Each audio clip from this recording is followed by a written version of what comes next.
Hey people of the VC, it's Andy Cloudy Mulder back yet again with it's a thread response this time. I'm not sure whether the original video was supposed to be a thread starter, but I'm jumping on it anyway.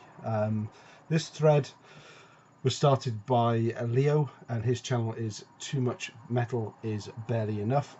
One of my favourite VC YouTube channelers, certainly in the metal community. Leo's knowledge is breadth and depth of heavy metal, and is just amazing. And the albums he picks out, I mean, more often than not, he'll do a full sort of 25-minute video, and I wouldn't have heard of any of them, and I go out and check them all out, and it's all killer stuff. And he deserves way more subscribers than he's got at the moment. I think he's around the 130 mark, and certainly deserves a lot more. So if you're not subscribed to Leo, click the link below, and I'll put one of those things up there as well. Do go and check him out, because I think you'll learn a lot. I certainly learn a lot. It's very educational. Anyway, Leo did a video which he called "It's a Metal Planet," I think, and he showed 10 albums from bands from 10 different countries. So I thought I would jump on that as well. I could just about scrape together that. I made it harder for myself because I decided not to show anything from the UK or the US, because that's just too easy, and I like a bit of a challenge. So without further ado, let's start off. So I'm going to start off with Canada. I guess the obvious one for Canada from a metalhead's point of view would be Anvil. So I've gone for Sword instead, metalized. Now this, I think, is a really well-known album in the VC. It's so well known that I've actually had it in VCLT not once but twice. This is the UK pressing, which I got from Steve, Headbanging Zulu UK, and Canadian pressing, which I got from Greg the Egg, Black Ball Rules. And I'm happy to have both. I think I said it originally when Steve had sent me one. I would probably pass on the duplicate or the worst copy, but the fact that it's two different pressings, I'm happy to keep those. Next, we're going to go to Denmark. I think when you think of Denmark, you probably think of King Diamond and Merciful Fate, but I'm not going to show either of those. But closely related is Fate. So this is Hank Sherman, who was in Merciful Fate, and this was his band that he formed in 1985 after leaving Merciful Fate. It sounds nothing like Merciful Fate or King Diamond. There's a couple of good songs on here, but it's more sort of commercial rock and metal than the earlier Merciful Fate stuff that he was involved in the last time in the collection. So from Denmark, we're going to go to Sweden. Who do you think in Sweden?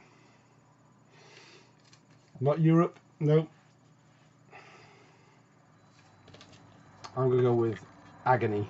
I believe in Sweden they're known as Agony with an I, and this is the album First Defiance, and they are a thrash metal band, formed as a punk band. They kind of evolved more into a thrash metal band, and this is a really good album. This was a charity shop pickup, I couldn't believe it. It was a fantastic bargain to find. But if you've not heard of the Swedish band Agony, then check them out. This is a good bit of thrash metal. This is on the Under One Flag label, and they have got a lot of good thrash metal on there.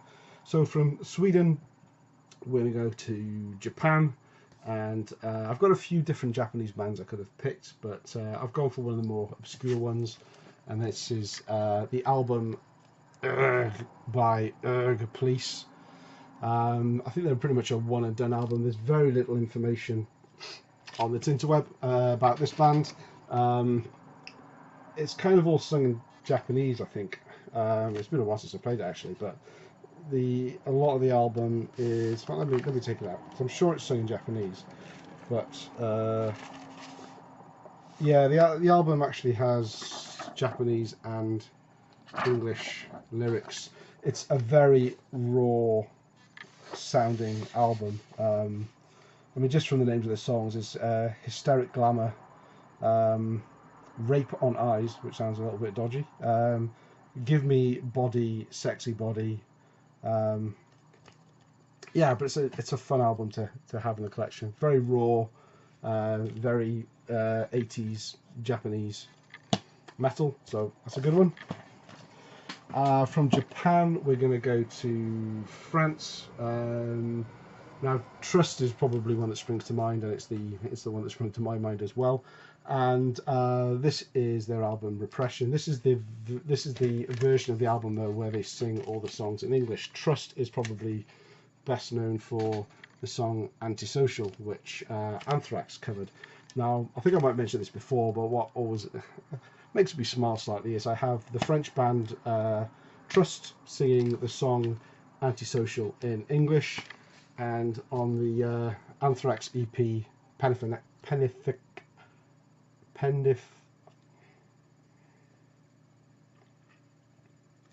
One second. Better. Panic Affessin. There is a version of Antisocial which they sing in French. So French and English, English and French. Shouldn't be that hard to pronounce, should it? Okay, so from France, we're going to take a short hop to Belgium. Lots of killer bands out of Belgium, certainly in the 80s. And this album is a killer. It's Shockwaves by Killer. It's a great heavy metal album. It's on the Mausoleum label. A lot of Belgian bands on Mausoleum.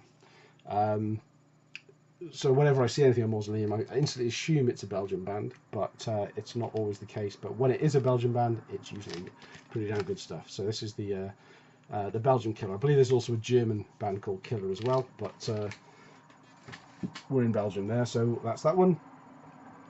Switzerland, you probably know who it is already. Probably the only band of any note to come out of Switzerland. That's Crocus.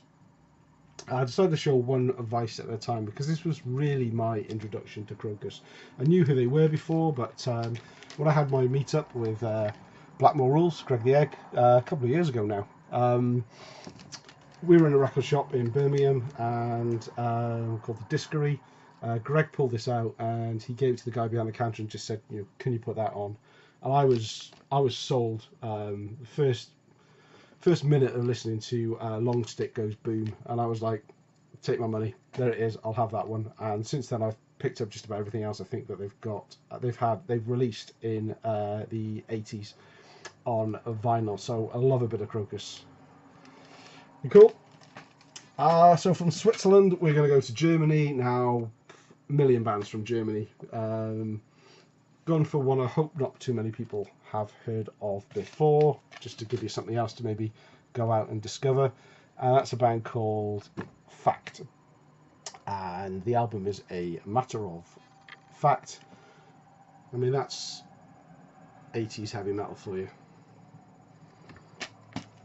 No nonsense cover, no nonsense album.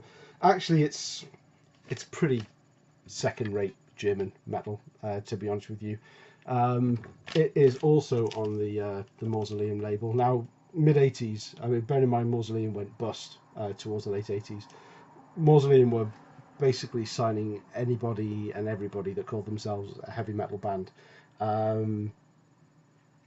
towards the mid-80s, and so the fact that Fact probably couldn't get a deal in Germany didn't seem to bother them, and they were snapped up by Mausoleum. I quite like this album. As I say, it's not brilliant. It's a very Accept-esque sounding heavy metal, but still, I think it sounds great now. It may not have been fantastic at the time because it was probably a little bit of an also-ran at the time, but you know, there's a lot of music that wouldn't have got much attention in the 80s metal scene, which sounds pretty good now, listening to it sort of 30 years on. From Germany, we are going to go to Russia, and the one and only Russian album I have in my collection. So the band translates to the Black Coffee. and the album translates to "Life Never Waits." It seems cool. This is all sung in Russian. I don't know if this one's got a lyric sheet, but it does have the songs this side in Russian and this side in English. Check out that dude's hair, or lack of. But they're having a good time, right? So that's what it's all about. Any inner? No inner of note. The thing apart from the label is in a Russian as well.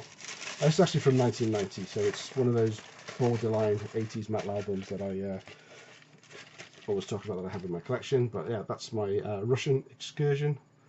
Black Coffee. It's quite keyboardy, sort of hard rock metal. Similar to, I guess, a lot of stuff that was going on at the time, but not as good. And last but not least, so Leo is from Australia, so I had to put in an Australian entry in here as well.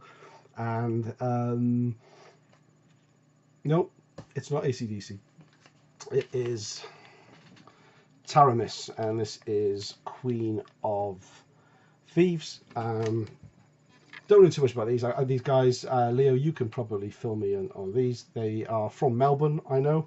They were initially a band called Prowler, and they played Iron Maiden and Man of War covers. This album itself, though, it was released in 1988, but there's a lot of riffs in here that were kind of borrowed from Iron Maiden circa 1981, which I think sounds pretty good, but in 1988 it wouldn't have. It just would have sounded really dated, which sounds funny really, because 30 years later it doesn't sound dated, it sounds classic. But there we go. So that's my Australian entry. That's my 10 albums from 10 bands from 10 different countries from this metal planet that we live on.